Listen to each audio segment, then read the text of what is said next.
এর বাজার হঠাৎ পরিবর্তন। প্রিয় দর্শক, শাম বাজার থেকে আজকে পেঁয়াজের বাজার আগে থেকে শুল্ক বৃদ্ধি রয়েছে। এদিকে ব্যবসায়িক, আসসালামু আলাইকুম। ওয়ালাইকুম আসসালাম। কেমন আছেন? আলহামদুলিল্লাহ ভালো আছি। বাজার তো পরিবর্তন দেখতে পাচ্ছি আজকে। আজকে কাল কাল পরশু থেকে আজ একটু বেশি। একটু পরিবর্তন দেখা একটু যাচ্ছে। বেশি। আচ্ছা, চাহিদা কেমন আছে? প্রচুর। প্রচুর। দুদিন আগে তো দেখছি যে পেঁয়াজ নেয় না। আজকে প্রচুর চাহিদা। আচ্ছা আচ্ছা আচ্ছা আচ্ছা আচ্ছা, মানে 2 দিন আগে আমরা দেখলাম যে আপনাদের ঘরে পেঁয়াজ পর্যাপ্ত পরিমাণ ছিল। আর আজকে আজ বেশি আমদানি হয়েছে, একটা ভালো নেই। আচ্ছা সব আচ্ছা, বেচা এগুলো কি বেচা কাটা হবে। এখন কাটা হয়ে যাবে? আচ্ছা আচ্ছা আচ্ছা আচ্ছা, মানে পেঁয়াজের চাহিদা প্রচুর, আজকে আমদানিও আছে। আমদানিও আছে। কাল পরশু থেকে আজ বেশি আমদানি। আমদানি আছে, বলা যায় এই বাজারটা কি এভাবে থাকবে নাকি নিচে পড়ে যাবে? আমার মনে হয় বাজার কমবে না। কমবে না? কাঁচামাল বলা যায় না, তবু দেখা দৃষ্টান্তে মনে হয় কমবে না।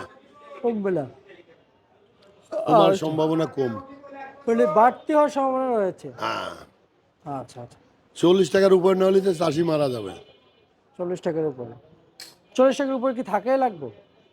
হবে মনে হয়, ঈদের পরে হবে, এখন হবে না। এখন হবে না? মনে হয় হবে না। আচ্ছা আচ্ছা আচ্ছা।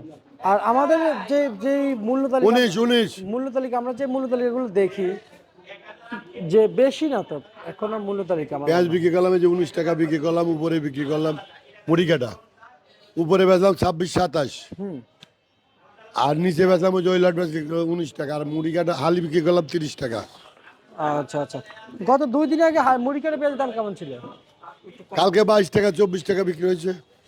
পরশু দিন কত ছিল? ওই একই রকম। পরশু আচ্ছা দিন 26 টাকাও বিক্রি হয়েছে। কালকে বাজারটা কত গেছে?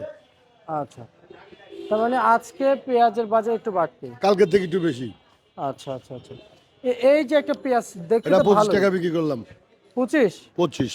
আর এই এই লট কত বিক্রি চলছে? এটা 18 টাকা। 18 আর টাকা? ওইটা ওইটা হলো সুখসাগর, ধরেই না, ধরেই না। দামই বলে না। আর আজকের মুড়ি কাটা যেটা ভালো মানটা কত যাচ্ছে? 26-27। 26-27। রসুন আমদানি কি পরিমাণ হয়েছে? প্রচুর। বিক্রিও আছে। বিক্রিও আছে। দাম বাড়ছে কিনা? 50 বিক্রি করলাম। 50 বিক্রি করেছে? কাল 40 টাকা বিক্রি করছে, আজ 50।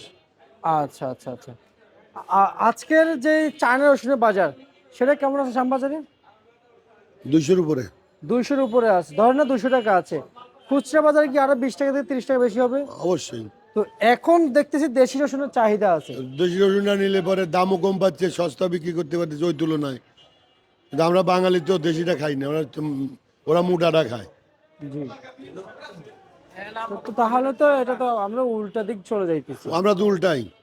তাই না? উল্টাই তো। যে যেমন আপনার এই চায়না রসুন এখন 250 টাকার কম বিক্রি হয় না, না, আর সেই দেশি রসুন বিক্রি 50-60 টাকা। ওরা মনে হয় 70-80 টাকা বিক্রি করে, 1 কেজি হাফ কেজি এরকম।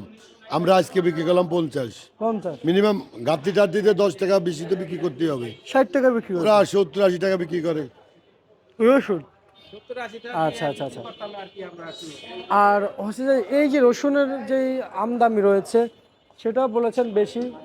আর অপরদিকে পেঁয়াজের আমদানিও বেশি, চাহিদাও আছে। কিন্তু সামনে যা দেখতেছি, সামনে বাজার আমার মনে হয় কমবে, কারণ সবাই তো বাড়ির দিকে চলে যাবে। না, এই 20 রোজার পরের থেকে 21 রোজার পর থেকে দেশে যাওয়া ধরবে। আর রোজদার যারা রোজা আছে তাদের রোজদার খাওয়াবে। আচ্ছা, আবার কেউ আছে এর থেকে তো বসবে, এতে খাবো বসবে। সেই জন্য আবার 21 তারিখের পরে থেকে তো এতে খাওয়া বসবে। 29-30, অনেকে 27 রোজায় বসে। সেই ক্ষেত্রে যে যার পজিশন নিয়ে চলে যাবে, চলে যাবে। তাই না? আর বাজার আহামরি বাড়বে না, রোজার ভিতরে আহামরি বাড়বে না। তো রোজার পর ঈদের পরে বাজার বাড়বে, কনফার্ম। আর অতিরিক্ত কমবেও না, না, পেঁয়াজের বাজার আর কমবে না। এভাবেও থাকতে পারে। এরকমই রোজার পরে বাড়বে। আচ্ছা আচ্ছা, 5 টাকা 2 টাকা এর ভিতরে। এইরকমই। আমার দৃষ্টিতে 40 টাকার উপরে হলে চাষি বাঁচবে। 40 টাকার উপরে 40 হইলে। টাকার উপরে হলে চাষি বাঁচবে। আচ্ছা, আমরা বিক্রি করে শান্তি পাবো, কারণ বাজার কম হলে কাস্টমারের তেলাতে হয়। বুঝতে পারছি। আর বাজার ভালো হলে পরে কাস্টমার আমাদের চাহিদার সাথে বেচা যায়। ঠিক আছে, আপনাকে ধন্যবাদ। এ ছিল আজকে সর্বশেষ বাজার তালিকা।